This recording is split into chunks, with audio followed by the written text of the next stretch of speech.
또 오래간만에 뵙는 분도 계시고 처음 뵙는 분도 계신데 아무튼 반갑습니다. 싱가포르는 특별히 또 하나님의 각별한 뭐라 그러나요?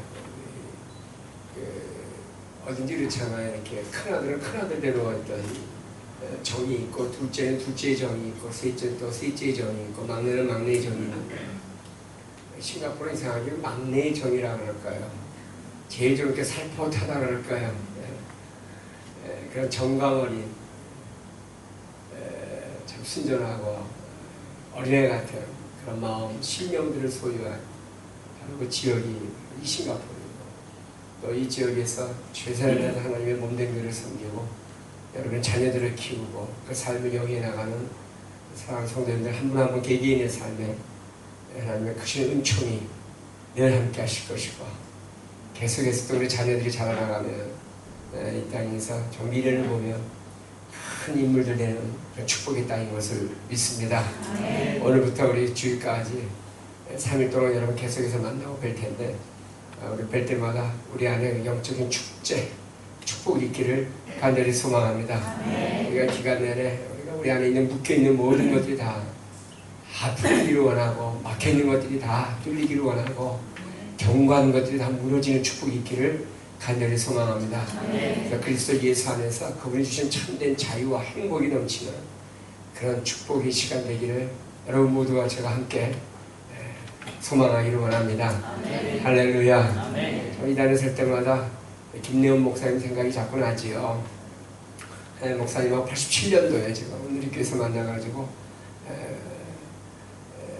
참 믿음의 선배이자 또 인생의 선배이시자, 그때는 또 우리 목사님이 아주대학교에서 아이들을 가르치는, 우리 학생들을 가르치는 우리 교수님으로, 또 저도 직장에 다니던 사회인으로 이렇게 만났는데, 아주 굉장히 인격적이세요. 목사님은 그 당시에 우리 김내원 집사님이시고, 그 이후에 이제 장로님 되시고, 저는 평신도에서 집사 됐다가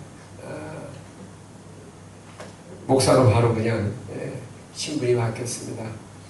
그 과정에서 이렇게 하나님이 우리에게도 기회가 돼서 싱가포르에 또 목사님을 통해서 생명의 말씀교회가 세워지고, 또 저를 통해서도 서울의 방배동에 조윤수 교회를 세우시고, 그러면서 또 세월이 흘러가지고 우리 오동성 목사님을 세우셔서 다음 세대를 이끌어가는 차세대 목회자로 지도자로 이렇게 또 여러분들과 같이 협력하고 계시고, 또는 저대로 또 우리 산업에서 여러 젊은이들, 또 젊은 세대들, 30, 40 세대들의 비전을 가지고 하고 있습니다.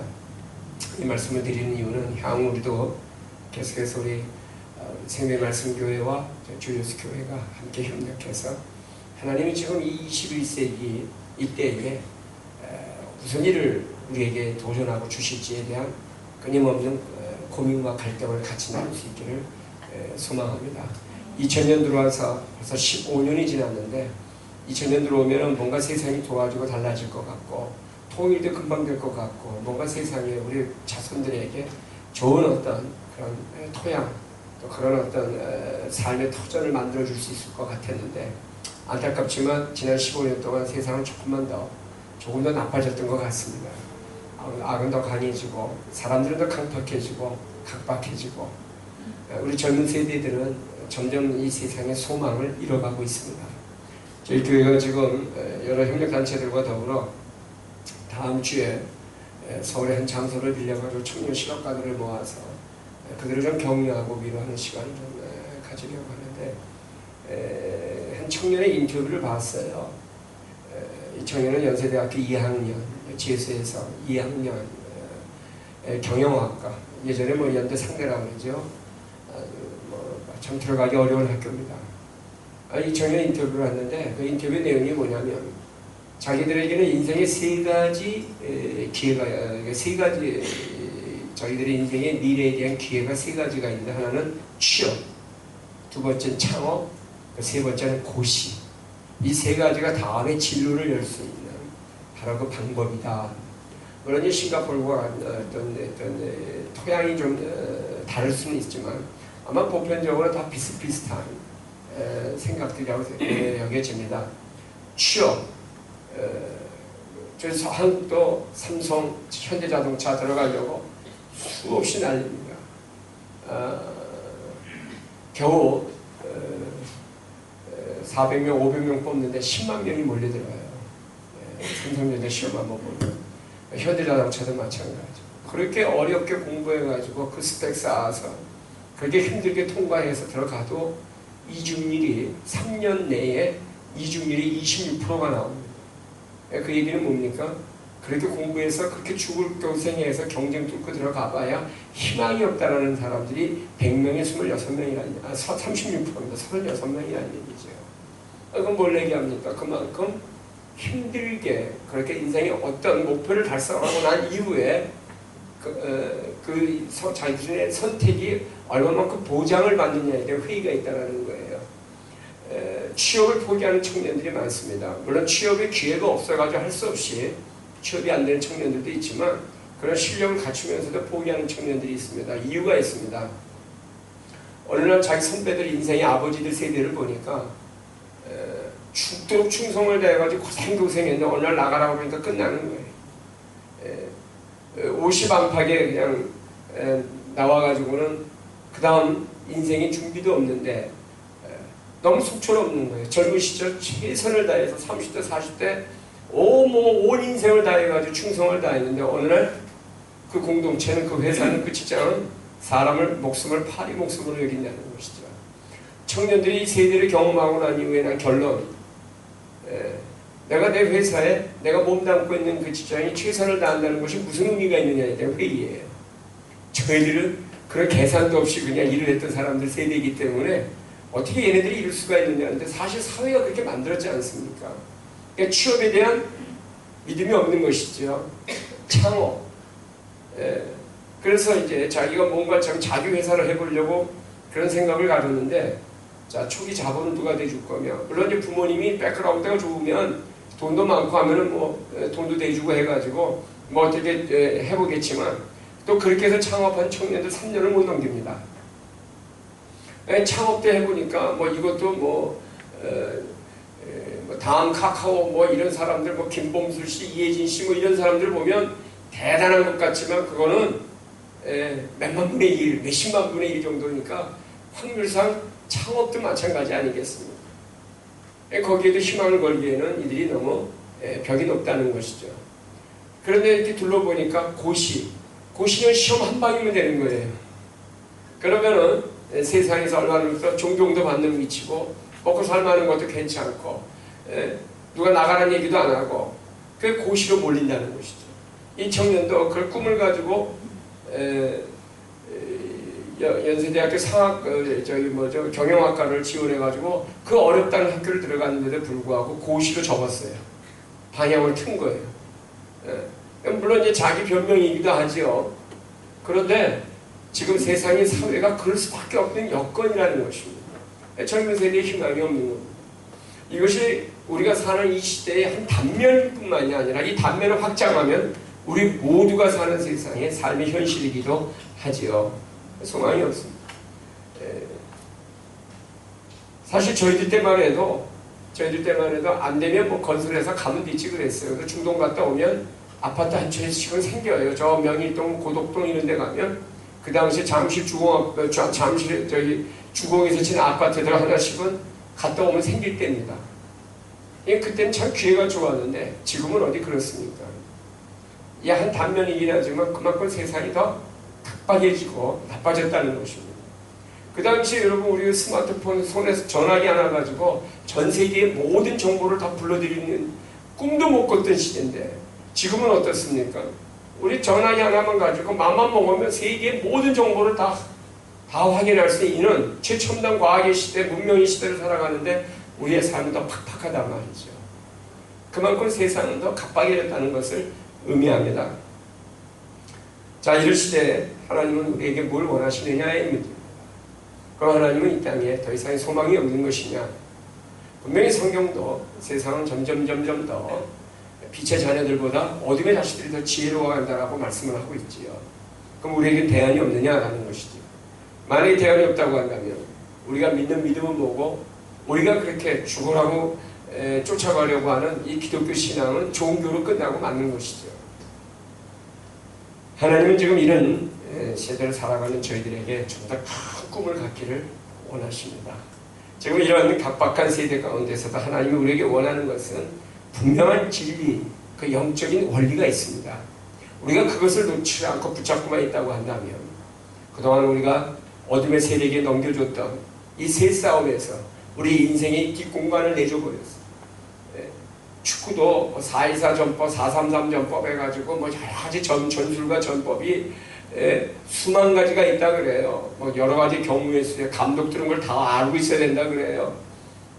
그런데 다 그런 전술과 전략에도 소용없는 것이 하나 있습니다. 인생 잠깐 아차하면 뒷공간 내줘가지고 한 골 먹는 겁니다. 제가 우리 예전에 아시던 그 박성화 감독이라는 분이 그런 얘기를 했어요. 전술과 전략이 약 10,000가지의 축구의 전술 전략이 있는데 한 10,000가지가 있답니다. 경우의 조합, 수에 따른 감독들은 걸 다 알고 있어야 되는데요. 그런데 소용없다는 거예요. 그렇게 상대팀을 다 분석을 해가지고 그럼 이런 팀 우리가 4.24 전법으로 가자. 수비를 강화시켰다. 소용없다는 거예요. 상대방한테 순식간에 뚫리면 그냥 뒷공간 다 내주고 한 골 먹는 다는 거죠. 뭘 얘기하는가? 아무리 그것을 많이 알고 그것을 연습하고 훈련했어도 순식간에 우리 인생의 뒷공간, 우리 인생을 바나나 껍질 밟을 수 있다는 것을 얘기하고 있습니다. 자, 그렇다고 한다면 이때 우리는 어떻게 하나님이 우리에게 주신 이 한 번의 인생의 기회를 우리가 놓치지 않고 그런 멋지고 아름다운 그 진리를 소유하는 삶을 살 수 있겠는가라는 것입니다. 저는 가끔 가다가 좀 아쉬울 때가 많은 건 뭐냐면 이 목사로서 제 인생의 중반부 이후를 달려오면서 무슨 생각을 했냐면 너무 아깝다. 죄송합니다. 이거 목사가 이런 얘기해서. 왜냐하면 목사의 시간이라든가 목사의 모든 거는 다 내게 아니거든요. 성도들을 위해서 존재하고 남이 다 갖다 쓰는 시간이고 남이 다 갖다 쓰는 거. 뭐 목사가 돈은 없으니까 돈은 뭐 남이 갖다 쓸 게 없어요. 누가 뭐 제 돈을 뭐 넘보겠습니까? 시간만큼은 뭐 이거는 뭐 여지없이 뭐 제 게 아닙니다. 이제 가끔가다 생각을 해요. 야, 인생에 한 번만 더 기회가 있다면 나도 한번 내 마음대로 하고 싶은 것도 좀 한번 30대, 40대, 50대를 그렇게 한번 살아보면 얼마나 좋을까라는 생각을 잠깐 해봐요. 근데 기회가 한 번밖에 없어요. 우리에게는 인생은 한 번의 기회밖에 없습니다. 그것이 50, 60, 70, 80, 90 얼마만큼 살지는 모르지만 우리에게는 오늘 이 시간은 돌이킬 수 없는 시간이고 오늘 이 시간은 이제 잠시 후면 과거가 되어버립니다. 우리는 끊임없이 내일을 향해 미래를 향해 갈 수밖에 없는 인생이라는 그 초단위, 분단위, 하루, 월 단위 다 계산해봐도 어쨌든 속절없이 지나가는 것이고 다 과거입니다. 그럼 우리가 과거를 우리가 붙잡고 살아야 될 것이냐라는 것이죠. 성경은 우리에게 과거에 대해서는 이렇게 말씀하십니다. 단절하라. 물론 과거가 있기 때문에 오늘의 현재가 존재하는 것이고 현재를 기반으로 해야 미래가 열리는 것입니다. 그러나 우리 인생에 살아온 과거는 항상 우리의 발목을 잡고 우리의 발목을 잡힐수록 우리는 미래를 향한 하나님의 그 언약을 이루고 약속을 우리 인생 가운데 이루겠다는 것들을 다 이렇게 소멸시키고만 이게 너무 안타깝다는 것이죠. 인생의 기회가 한 번 더 있다고 한다면 좀 손해보고 잘못됐다 하더라도 다시 한번 다른 인생을 설계해보면 되는데 우리는 한 번의 기회밖에 없습니다. 끊임없이 시간은 가시고 세월은 가고 우리는 계속해서 우리의 인생의 시간은 전부 과거는 길고 미래는 짧아지는 것이 아니겠습니까?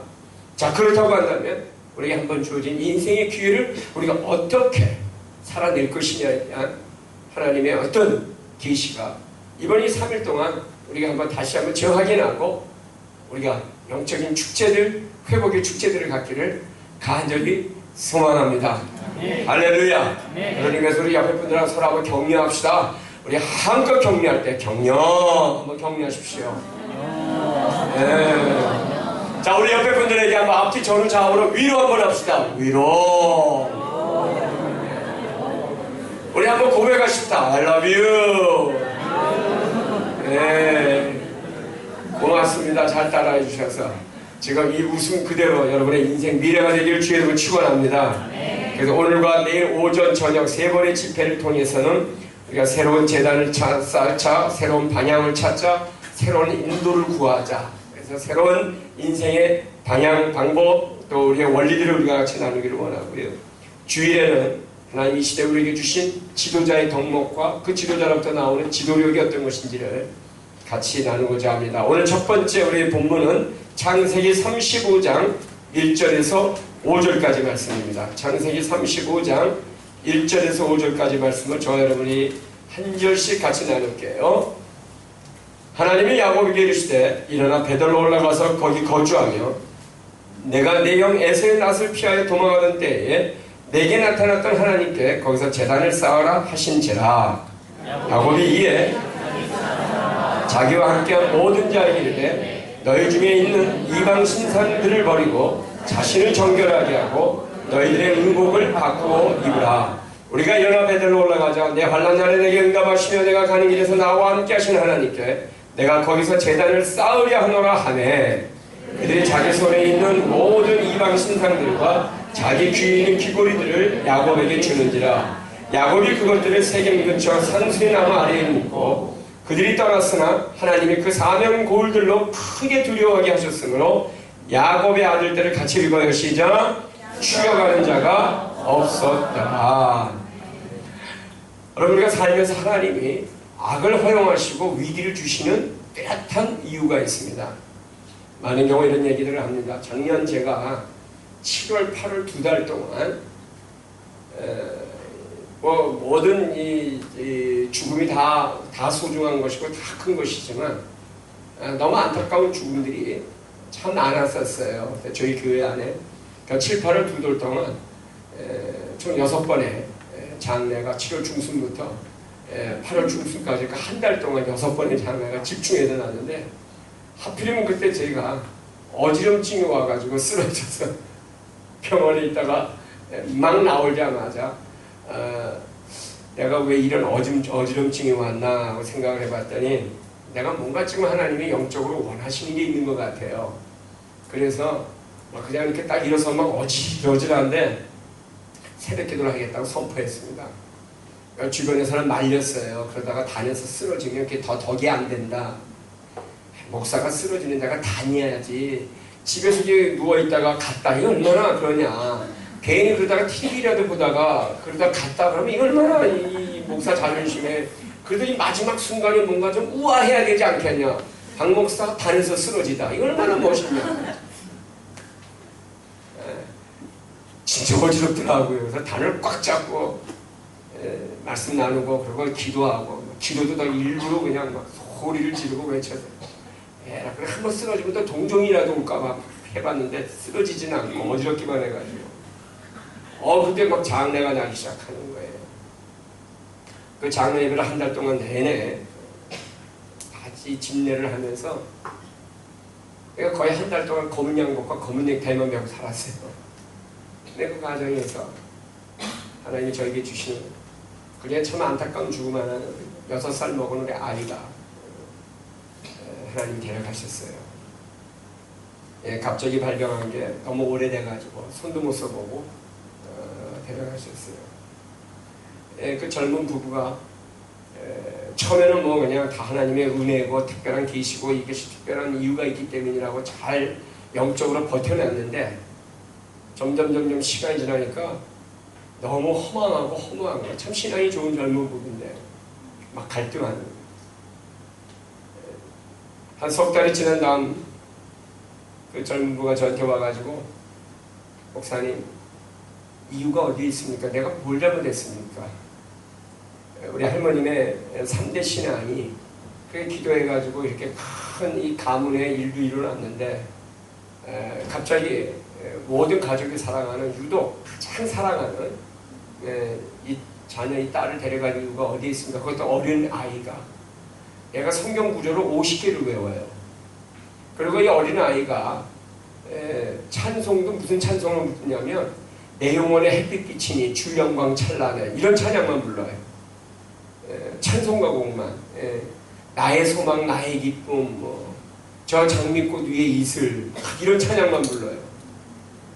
이 어린애가 쫑긋쫑긋하면서 그런데 어떻게 이런 애를 데려가냐 이거예요.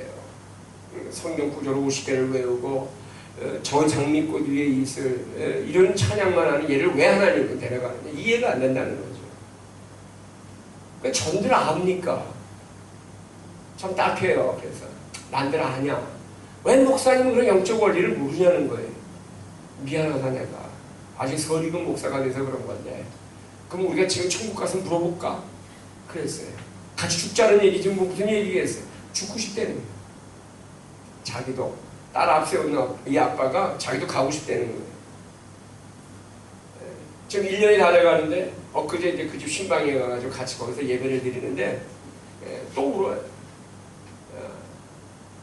나 하나님의 뜻은 다 알겠는데 너무 보고 싶다는 거예요. 하나님은 참 대단하시다는 거예요. 근데 참 보고 싶다면서 울어요. 아, 참 너무 마음이 참 힘들었어요. 근데 분명한 사실은 1년 전에 그렇게 깊은 좌절을 갖고 사업도 그만두고 다 때려칠까라고 생각했던 바로 그 40 초입에 30대 후반 40대 초입에 그 젊은 우리 형제가 지금 무섭게 변했다는 거예요.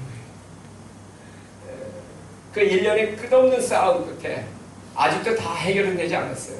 하나님에 대한 원망과 시비가 다 해결된 건 아닌데 그 1년 가까운 세월 동안 치열하게 하나님과 씨름한 결과 그는 자신의 사업이 지금 하고 있는 모든 일이 내용이 하나님의 영광을 위해 쓰겠다고 저는 전임 사역을 하겠다고 마음을 결심을 굳혔어요.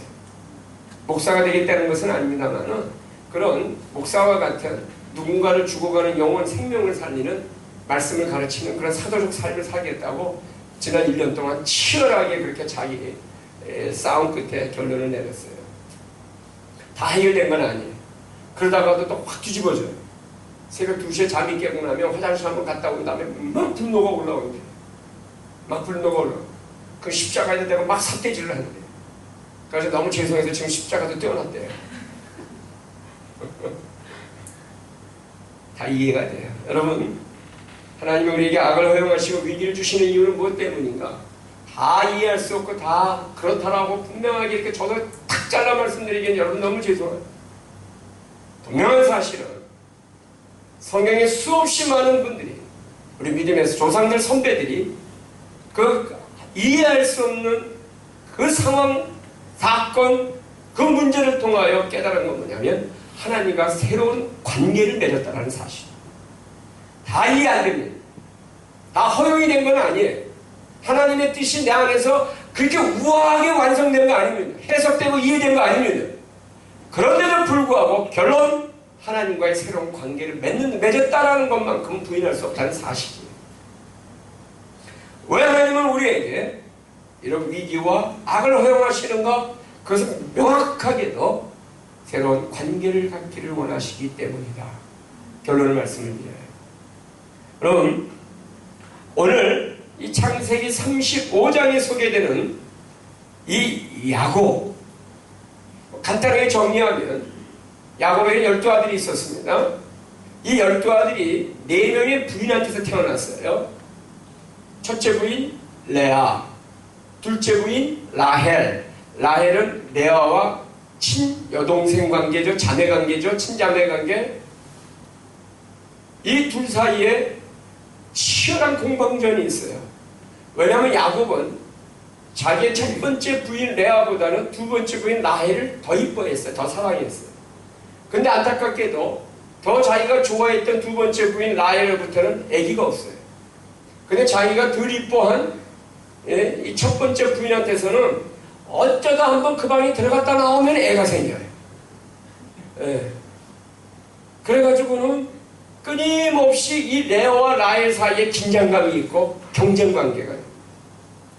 그러니까 라헬이 너무 화가 나가지고 자기 여종 빌하를 야곱에게 주어요. 그래서 이 빌하를 통해서 아기를 낳고 거기서 대리만족을 얻습니다.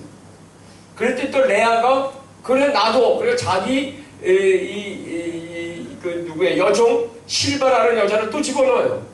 그 바람에 야곱은 앉아서 4명의 여자를 부인으로 두고 여기서 12아들이 태어납니다. 근데 잘 알다시피 12아들이 관계가 어떻습니까?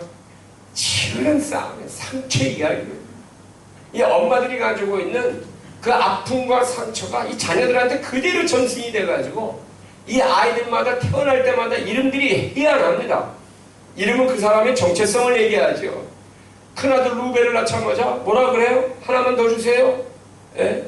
또 하나, 이제는 남편이 내 마음을 돌이킬 것이다. 뭐 이제는 하나님이 저희 남편이 나와 연합될 것이다. 왜 아들들의 이름이 줄줄이 이렇습니다. 요셉의 생애가 얼마나 위대합니까? 그 요셉의 이름의 뜻은 하나만 더 주세요. 국어의 이름입니다. 아들을 낳고 와 네가 태어나가지고 너무 기쁘다 막 하지만 너무 너 하나만 만족한다는 이름이 아니라 애를 낳자마자 하나만 더 주세요. 그러니 얘는 뭐가 되겠어요? 그렇지 않겠습니까? 이게 야곱 가문의 아들들의 그런 족보에서 이야기예요. 이 사이에 야곱의 가문은 풍비박산이나 지리멸렬한 아들 사이에 그 나중에 요셉도 팔고 넷째 아들 유다는 그만 며느리하고도 그런 일을 겪게 되고 하지 않습니까? 아주 이런 치욕스러운 일들이 벌어집니다. 자, 그렇다고 하는데 왜 이런 일들이 이루어졌느냐라는 거예요. 여러 가지 요인들이 있습니다. 먼저 이 집안의 첫 번째 문제는 우상숭배의 문제예요. 그 라헬이 자기 집을 떠나서 아버지의 품을 떠나서 이 라헬이 고향 야곱과 더불어 자기 고향으로 돌아올 때 무슨 문제가 발생하냐면 여러분 잘 알다시피 이 라헬이 아버지의 드라빔 수호신 같은 거예요. 그 집안의 가문의 수호신 같은 거예요. 이거를 말 한 장 밑에 깔고 숨겨가지고 나오고 아버지가 쫓아와가지고 자기 드라빔이 어딨냐고 이 부적 우리 집에 재와 불을 가져다주는 이 부적 어디 갔냐고 난리칠 때 안장 밑에다 깔아요. 다시 말하면 이 가문의 문제는 이 가정의 문제는 뭐예요? 이방신을 숨기고 다녔다는 사실이에요. 예전에 제가 만났던 한 분이 이 지갑에서 이렇게 명함을 꺼내다가 뭐가 하나 같이 쑥 빠졌는데 보니까 금으로 만든 부적이에요. 예, 불교가 만자가 딱 박혀있고 거기에 자기 이름이 이니셜이 딱 박혀있어요. 금으로 만들었어요. 여러분 그걸 금값으로 따지면 4, 5만 원까지 가치밖에 안 돼요. 아주 얇게 이렇게 만든 명함 크기예요. 예, 크레딧 카드만한 요만한 거. 그런데 그걸 얼마 주고 산 줄 아십니까? 500만 원 주고 산 거예요. 이것이 나의 안전을 지켜주고 예, 이 금명함이 나를 푸른 초장과 맑은 시냇물로 인도해 주시고 그가 나를 안위하시고 보호하십니다. 시편 23편이 지갑 안에 있어요. 이번에. 예. 그래서 내가 문둥병 걸리기 전에 그거 빼라고 했어요. 아 이거 큰일 난대요. 큰일 난대요. 여러분 진짜 거짓말이 아니고요. 코 안에 코가 허는 병이 걸려가지고 코가 허는 병이 걸렸어요. 이거 목사가 말 함부로 해야 되면 안 되겠구나 생각이 들어가지고 내가 나중에 미안하다고 그랬어. 기도하자고 코에다 손 얹고 그때 병 주고 약 주시는군요. 그거 버려야 낫습니다. 이 우상은 하나님이 굉장히 가증스럽게 여기거든요. 많은 분들이 신앙인 사람들이 그래도 자녀를 보낼 때 시집장가 보낼 때는 그래도 그렇지 그리고는 사주팔자 넣어서 보냅니다. 예? 제가 한 집에 이 결혼 전에 그 집에 오라 그래가지고 뭐 같이 이렇게 앉아서 얘기하고 하는데 함이 들어오는 날이었어요. 그러니까 이분이 이제 함 들어오고 하니까 좀 축복 기도도 받고 싶어가지고 함 뚜껑 딱 여니까 사주팔자 들어가서 그래서 아주 큰 교회 장은 집안이에요. 아주 그냥 죽겠더라. 근데 더 가관인 거. 그 집의 가족들, 이모, 항상 보면 어느 집이나 이모 권사들이, 이모 고모들이 더 이렇게 난리 아닙니까? 이혼도 이모 고모들이 시키고 다 그래요. 집들 보면. 당사자들은 굉장히 좀 인내해보고 하려고 그러는데 옆에서 충동질해가지고 전쟁나게 합니다. 야, 요즘은 다 그런 거야. 그러는 거예요. 요즘은 다 그런 거예요. 그래서 제가 그랬죠. 어떡합니까? 제가 목사인데. 그거 갖다 불켜버리십시오. 애들 미래를 어디다 봅니까? 싸늘하게 대답해가지고 그냥 썰렁해졌어요. 그분들 표정이 이 목사 괜히 불렀구나 싶어요. 제가 부족 때문에 축복 기도할 수는 없는 거 아닙니까? 그래서 제가 그러기도 했어요. 하나님 이 집에 혹시라도 이 우상에 대해서 하나님을 믿는 이 믿음의 가정에 세상의 가치관을 허용하려고 하는 그런 어줍지 않은 어설픈 유치한 그런 신앙이 있다고 한다면 하나님 소멸시켜 주십시오. 싸늘하네. 여러분, 가장 큰 문제는 우상의 문제입니다. 여러분, 우상이라는 것은 이 드라빔이라는 건 뭘 얘기하냐면 그가 나를 지켜 보존할 것이다라는 어떤 그런 가상의 실체에게 나를 맡기는 것입니다. 여러분, 현재 오늘날 우리 세대는 돈의 위력이 얼마나 강력합니까? 돈이 없으면 사람 행세 못합니다. 돈이 있어야 사람 행세합니다. 누구나 다 가진 자를 좋아하지 가난한 자를 좋아하지는 않습니다.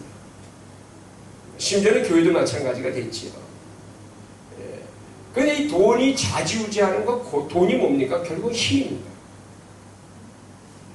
힘은 항상 뭔가를 조종하려고 합니다. 이게 문제인 거예요. 왜 우리는 힘을 가지려고 하는가? 그건 조종하고 싶어하는 우리 안에 있는 죄성의 뿌리에서 나온 것입니다. 저 아무것도 없어가지고 내가 아무것도 없는 사람이에요. 그럼 어떻게 해요? 연민을 이끌어내는 아주 나를 그냥 확 자기를 죽여가지고 연민을 이끌어내는 것을 조종하는 거, 이 끝까지도 다 능력이고 권력입니다. 어떤 집착 같은 거 말이죠. 난 이런 것들이 어디서 오는 것이냐? 그 하찮은 실체를 의지하고자 하는 인간의 욕망 때문입니다. 이걸 우리는 우상이라고 얘기해요. 그걸 드라빔이라고 얘기해요. 다시 말하면 이 야곱 가문의 이런 어줍지 않은 문제들은 뭐냐면 그 상처뿐만이 아니라 그것이 항상 그 우상으로 연결되고자 하는 그들이 여호와 하나님만을 신뢰하지 않는 이런 우상 숭배에 관한 것이 그들의 집안에 가득했기 때문입니다. 또 하나는 창세기 34장 1절에서 2절을 보면 그 집에 외동딸 디나가 하나 있었는데 이 외동딸이 세상을 기웃거리다가 납치가 됩니다. 레아가 야곱에게 낳은 딸 디나가 그 땅의 딸들을 보러 나갔다 그랬어요. 지금 야곱 집안이 다시 고향으로 귀향하다가 세겜이라는 곳에 머무릅니다. 세겜은 그들이 지금 와야 할 이 베델이라고 하는 하나님이 그 약속하신 그 땅으로 와야 하는데 거기에 오지 않고 변방 지역이 바로 이 세겜이라는 지역, 변들에서 머무르고 있는 거예요. 그 세겜이라는 지역은 아주 비옥한 땅입니다. 그래서 거기서는 무화과 올리브가 잘 되는 그런 비옥한 땅이에요. 파는 샘이 잘 나옵니다. 이 세겜 땅에서 그들은 야곱 집안이 머물러요. 이유가 있어요. 거기가 비옥하니까. 베델은 여러분 광야입니다. 그 야곱은 아는 거예요. 자기가 하나님이 가라고 하는 곳에 가봐야 고생 많이 하거든요. 그러니까 이제 거기에 머무르기를 결정한 거죠. 문제는 거기서 어떤 문제가 발생하느냐. 그 외동딸 디나가 세상의 딸들, 세겜 족속의 딸들이 어떤 다른 문화 속에 있습니다. 구경하러 나왔다가 그만 납치를 당합니다. 뭘 얘기하느냐. 세상의 어떤 문화 문명에 기웃기웃거리고 있다는 것이 야곱 집안이 가지고 있는 그런 영적 상태였다는 것입니다.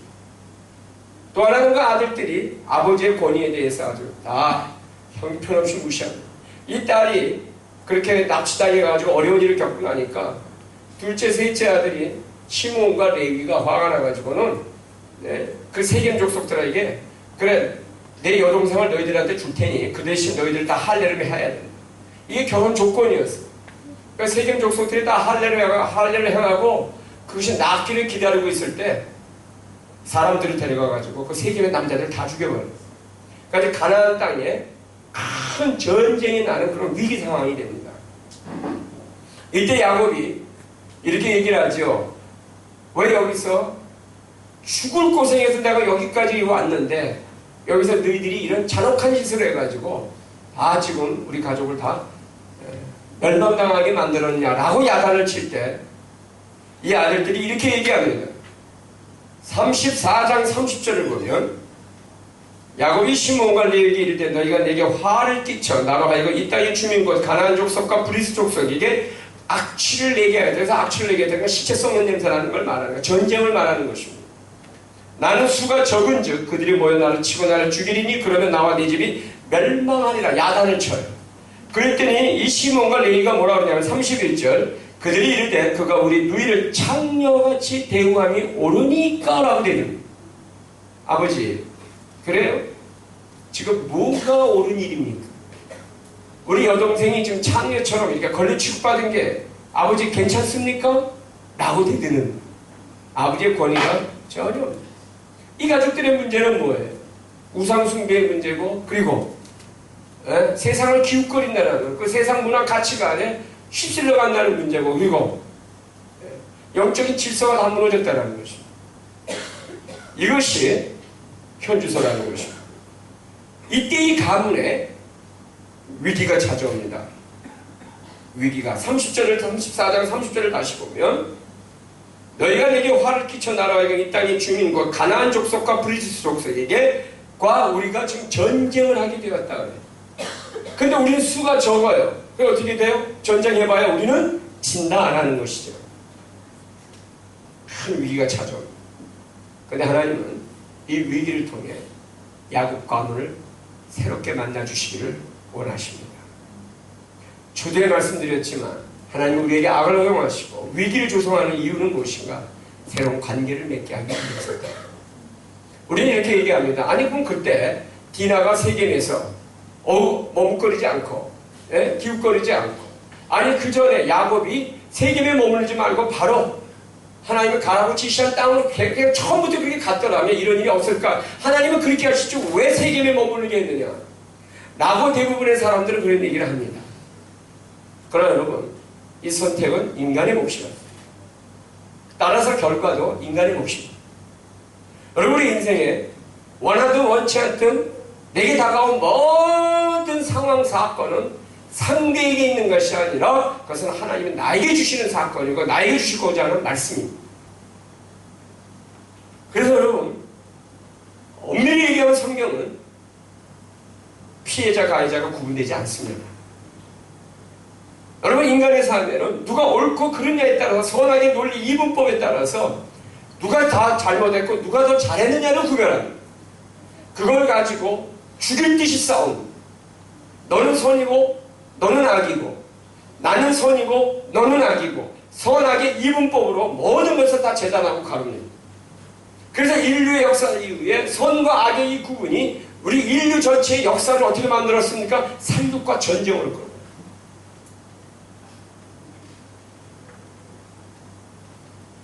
하나님은 인간이 가지고 있는 이런 선악을 시비하는 그 죄성을 통해서 우리의 삶을 항상 새롭게 만드신다는 것을 오늘 성경이 다시 한번 가르쳐주고 계셔요.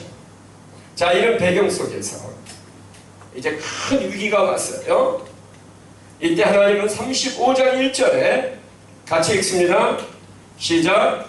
하나님이 야곱에게 이르시되 일어나 베들로 올라가서 거기 거주하며 내가 내 명에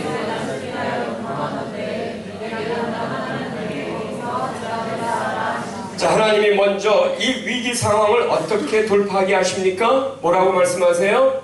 베델로 올라가라. 많은 경우 사람들은 먼저 이 잘못에 대한 이 결과에 대한 시시비비를 먼저 가립니다. 뭐가 문제고 어떤 것이 잘못됐고 이거 이래가지고 왜 그랬냐라고부터 시작을 합니다. 그런데 하나님의 방법은 이상하게도 이 앞정리를 싹 없애버려요. 원인과 상황을 분석하지 않습니다.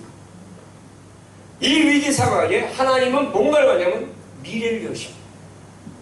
과거로부터 현재까지 온 그 잘못된 선택과 판단을 가지고 하나님이 시비를 거는 것이 아니고 그걸로 선악을 구별하고 그것이 시시비비를 가르는 것이 아니라 바로 그 시점에서 그 과거의 잘못된 그 선택으로부터 오늘 이런 결과가 나왔을 때 이 문제로부터 새 길을 여시는 것입니다. 이 하나님이십니다. 여러분 이 영적인 원리에 우리가 놓치지 말아야 될 진리는 뭐냐면 과거로부터 우리는 어떤 실수 잘못을 했어요. 우리는 그때 무지해서 내 욕망이 내 욕심이 하나님보다 앞서서 드라비비를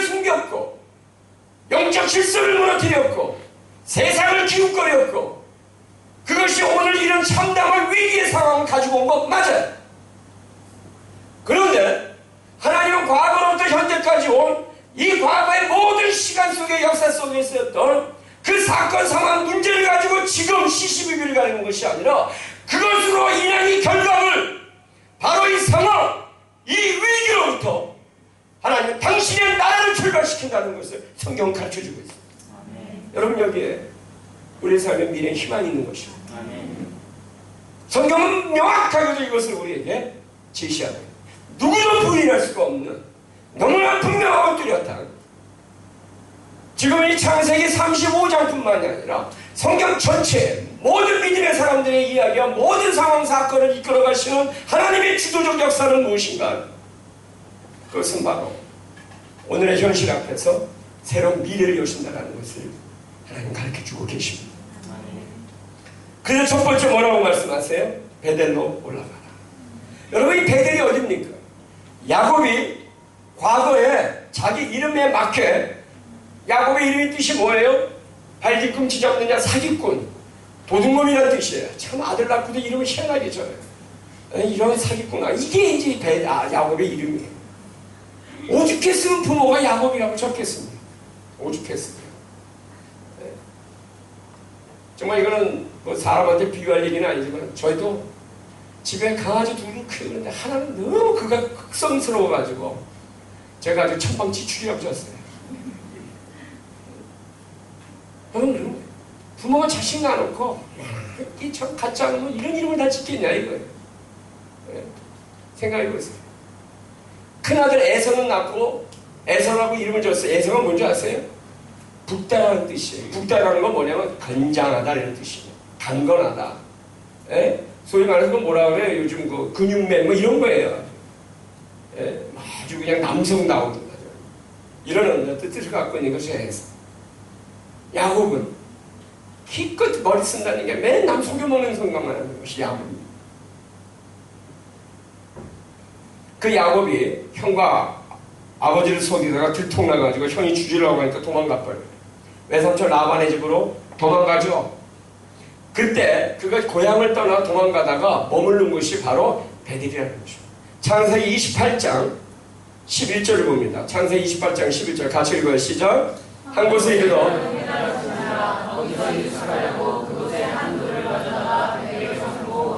자, 너 베개를 베고 자고 완전히 처냥 맞은 이런 도망자 신세가 됐단 말이요. 19절 같이 읽어 시작. 그곳 이름을 베델이라 했더니, 자, 루스라고 하는 곳 바로 베델에서 그는 돌베개 베고 잤다라는 것이죠. 뭘 얘기해요? 이 베델은 어떤 곳이다? 야곱이 가장 절망했던 곳입니다. 가장 고독한 좌절의 자리에 있어요. 근데 하나님은 그때 하나님이 야곱에게 어떻게 하셨어요? 28절 13절에서 15절을 보면 그런 야곱에게 이렇게 하나님은 접근하십니다. 이렇게 나오셔요. 같이 읽어요. 시작. 또 먼저 여호와께서 그 위에 서서 이르시되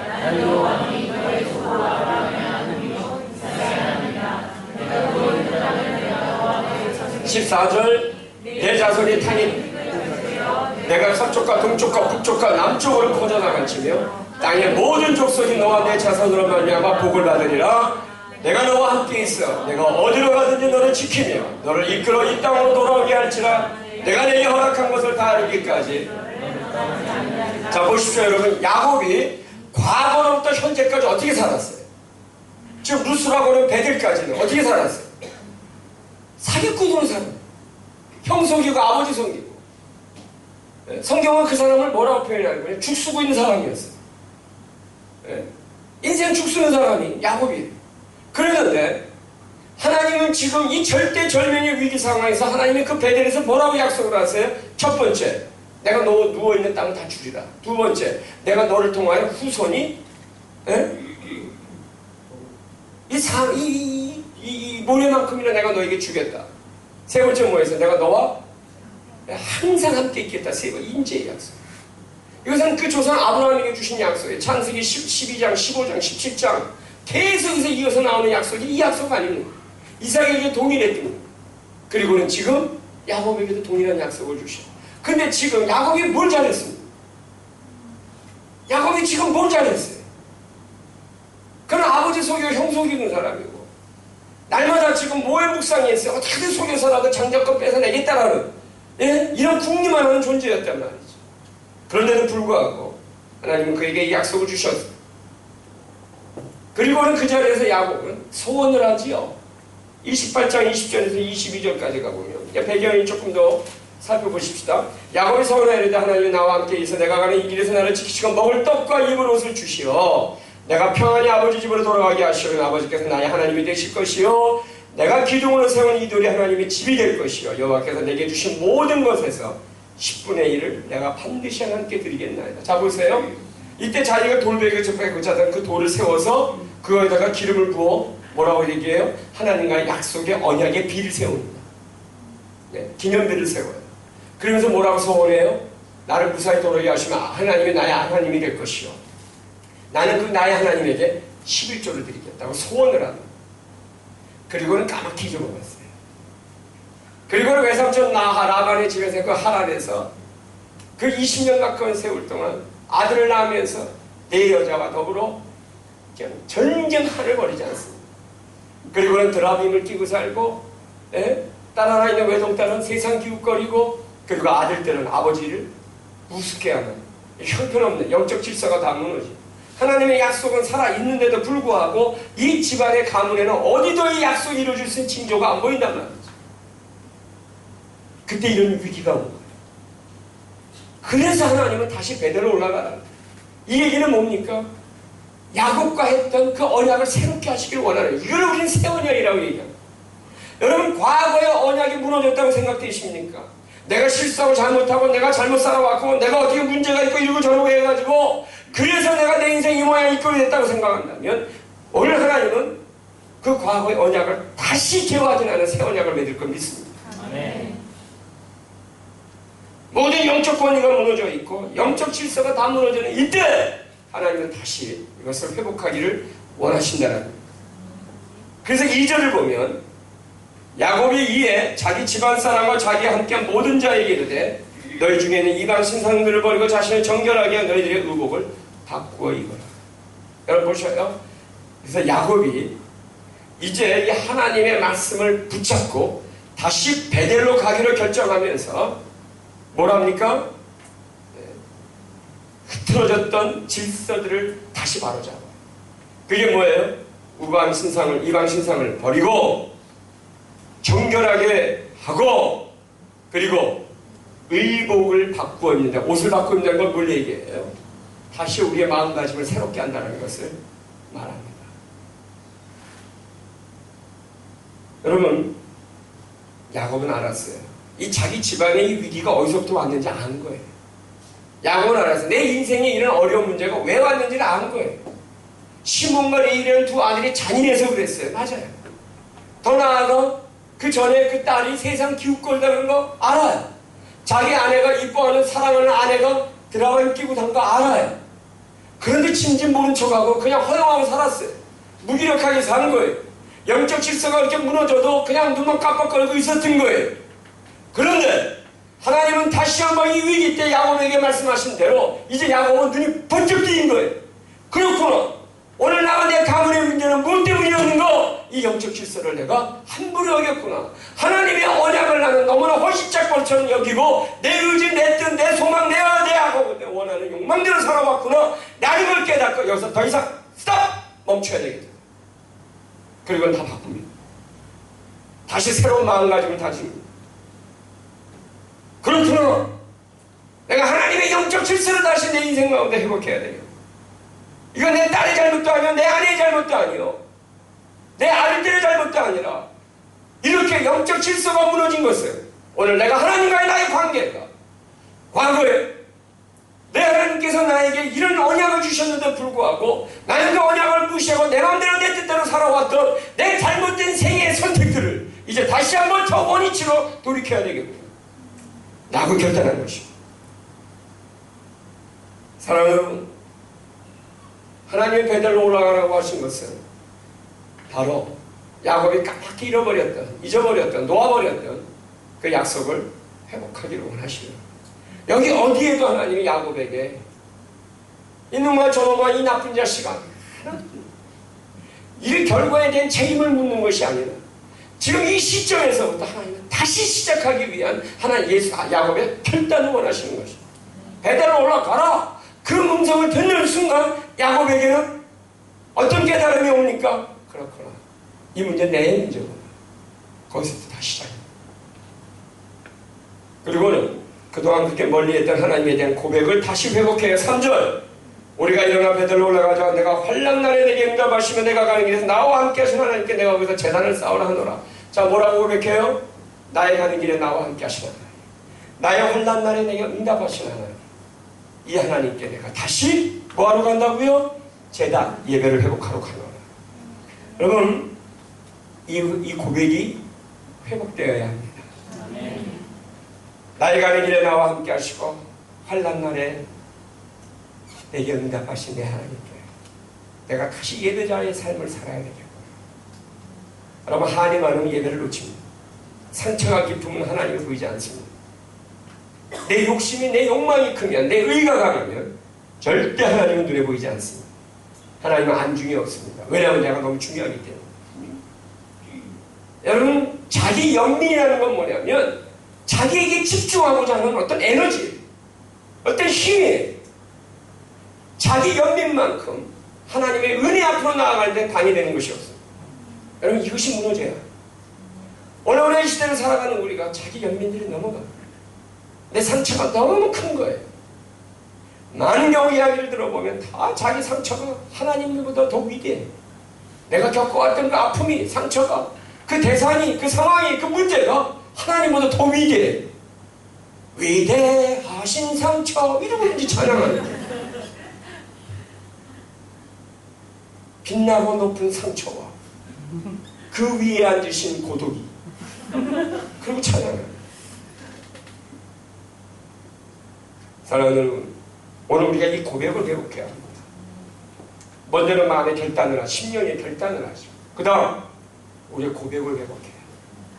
나의 가는 길에 나와 함께 하시고 환난날에 내게 응답하신 내 하나님, 그 은혜의 자리로 다시 회복이 되어야 되는, 그 고백이 회복이 되어야 되는. 4절을 보면 그들이 자기 손에 있는 모든 이방 신상들과 자기 귀에 있는 귀고리들을 야곱에게 주느니라. 야곱이 그것들을 세겜 근처 어디에 묻었어요? 상수리 나무 아래에 묻었더라. 결단하는 거예요. 이제 이 모든 것들을 다, 우리의 문제는 뭐였어요? 그 여러분, 뭐 귀걸이가 문제예요? 뭐가 문제였겠어요? 그럼 뭐 이런 어떤 폐물들이 문제였겠습니까? 그걸 바라보는 우리의 관점이 문제인 거 아니겠습니까? 돈이 뭐가 잘못됐겠어요? 돈을 바라보는 우리의 관점의 문제 아닙니까? 예? 상황과 문제가 뭐가 잘못됐겠어요? 그것을 겪어내는 우리의 인식의 문제예요. 우리의 해석의 문제 아닙니까? 이것들을 다 어떻게 했다고요? 묻었다래요. 묻으시기 바랍니다. 다 묻으시기 바랍니다. 첫 번째 뭐예요? 예? 우리의 심령을 새롭게 결단해야 해요. 두 번째, 우리의 고백이 회복이 돼야 합니다. 세 번째, 그 쓰레기 같은 거 다 묻어버리십시오. 묻으시기 바랍니다. 하나님 우리를, 왜냐하면 지금 이 순간부터 새 언약을 이루기를 원하시기 때문입니다. 여러분, 우리의 구원은 어디서 완성됐습니까? 십자가 아닙니까? 하나님의 아들 예수 그리스도를 아낌없이 내어주시고 그를 가장 처참한 십자가에 못 박아주고 그를 산 제물로 우리에게 내어주셨기 때문에 우리가 구원받은 것 아닙니까?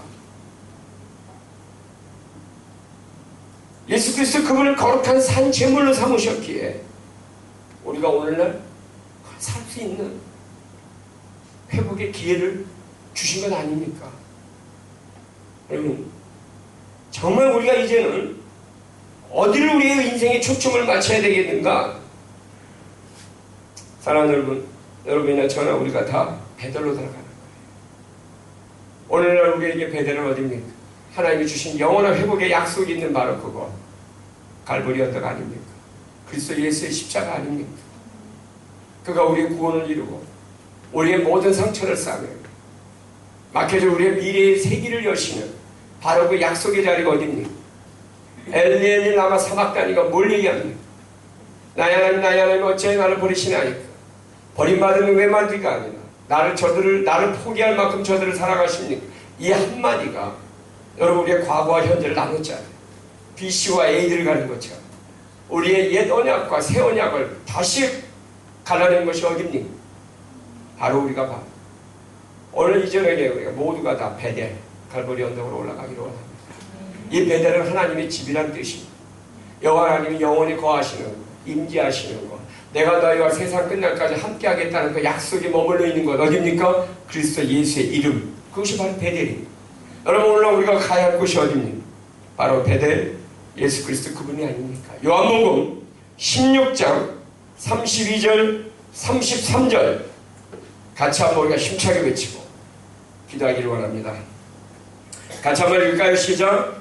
보라 너희가 다 각각 제 곳으로 흩어지고 나를 혼자 둘 때가 오나니 벌써 왔도다. 그러나 내가 혼자 있는 것이 아니라 아버지께서 나와 함께 계시느니라. 이것을 너희에 이르는 것은 너희로 내 안에서 평안을 누리게 하려 하며 세상에서 너희가 환난을 당하나 담대하라. 여러분 다 흩어집니다. 다 뿔뿔이 제갈길 가고 예수님 혼자 남게 되죠. 그런데 거기서 무엇이 일어납니까? 인류의 온전한 구원이 완성됩니다. 사랑하는 여러분, 오늘 우리 모두가 다 이 고백의 자리로 초대받았음을 놓치지 않기를 주의 이름으로 축원합니다. 과거로부터 현재까지 있었던 모든 것을 붙잡고 가지 않기를 바랍니다. 오늘 이후에 새 언약이 완성되는 것을 믿으십시다.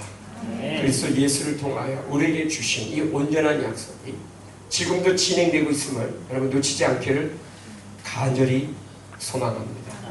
이 시간에 같이 한번 찬양하며 기도하며 나가고 싶습니다.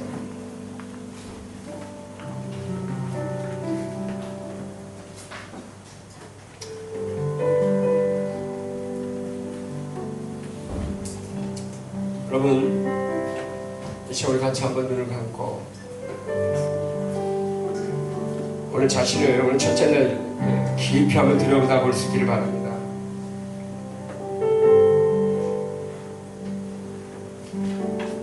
이어지는 내 집회에서 하나님이 점점 더 뚜렷하게 우리에게 확신을 주시리라 믿습니다.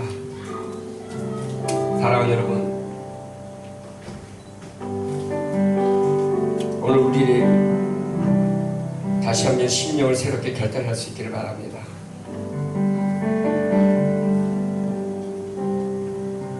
과거로부터 나를 결별시키십시다.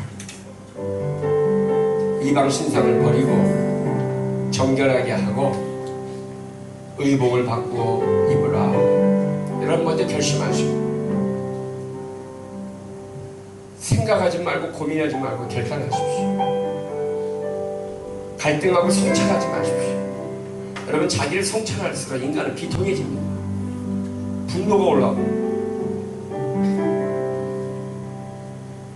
자신의 내면을 들여다봐야 결론은 나의 죄성밖에 보이는 것이 없어. 나의 죄성을 자극하는 어떤 상황, 사건, 관계밖에 안 보입니다. 여기에 구원 없습니다. 여기에 진정한 진리가 역사하지 못합니다. 저는 여러분들에게 성찰하는 얘기하고 싶지 않습니다. 그냥 심령을 결단하십시오. 과거로부터 오늘 현재까지 그때 선택했던 것이 오늘날 어떤 이런 위기의 결과인데 그것이 중요하지 않습니다. 그냥 괴로울 뿐이에요. 이제부터는 결단하십시오. 그리고 우리의 고백을 회복하십시오. 그 은혜의 고백, 그 은혜의 삶. 여러분 인생에 그거 뭐가 있겠어요? 믿음의 몸이 바로 이 새 언약, 아들 예수 그리스도를 통하여 우리를 구원을 이루시겠다 약속하신 이 새 언약, 영원히 변치 않는 이 진리가 우리 인생의 가장 중앙이요 중심이요 근본이요 근본질이 되어야 되지 않겠습니까? 그리고는 깨끗이 다 묻어버리십시다. 소멸시켜버리십시다. 오늘 하나님 우리에게 주신 이 새로운 약속을 완성할 것을 믿습니다. 시간 이 마음을 가지고 우리 같이 한번 이 찬양으로 고백하며 나가겠습니다. 주의 짐을 지고서 권하거든 내 맘속에 주 영접하며 새 사람 되기를 원하거든 내 구주를 영접하라 의심을 다 버리고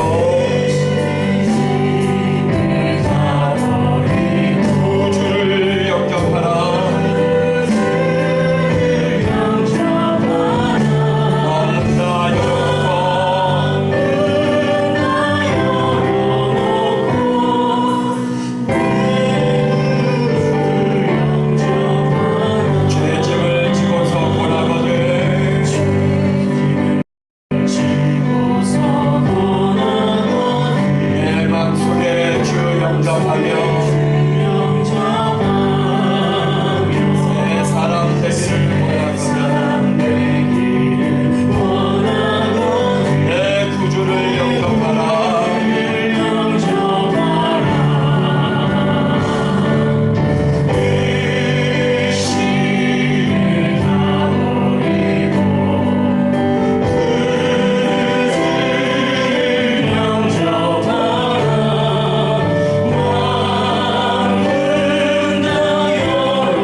정말 예수님이 여러분의 인생의 주인이십니까? 진짜입니까? 정말입니까? 그렇다고 한다면 그 그리스도 예수의 이름 새 언약, 이 약속이 오늘 우리를 새롭게 할 걸 믿습니다. 그러기 위해 우리가 해야 할 결단이 있습니다. 바로 이 베델로 올라가야 돼요. 그 새 언약이 완성되는 바로 그리스도 예수 그 이름 앞으로 우리가 나아가야, 결단해야. 매 순간 우리는 결단하고 결심했지만 오늘 이 자리에 우리가 새롭게 하기를 간절합니다. 특별히 오늘 이 자리에 계신 그 누군가에게 오늘 주님은 통렬하게 말씀하십니다. 직접적으로 말씀하셔야 놓치지 않기를 바랍니다. 오늘 네가 나를 영접하기를 원한다. 오늘 내가 베델로 올라가라. 너의 환난 날에 너와 함께 하시고 너의 가는 길에 늘 너와 동행하게 역사하셨다. 바로 그분께 나아가라. 할렐루야, 할렐루야.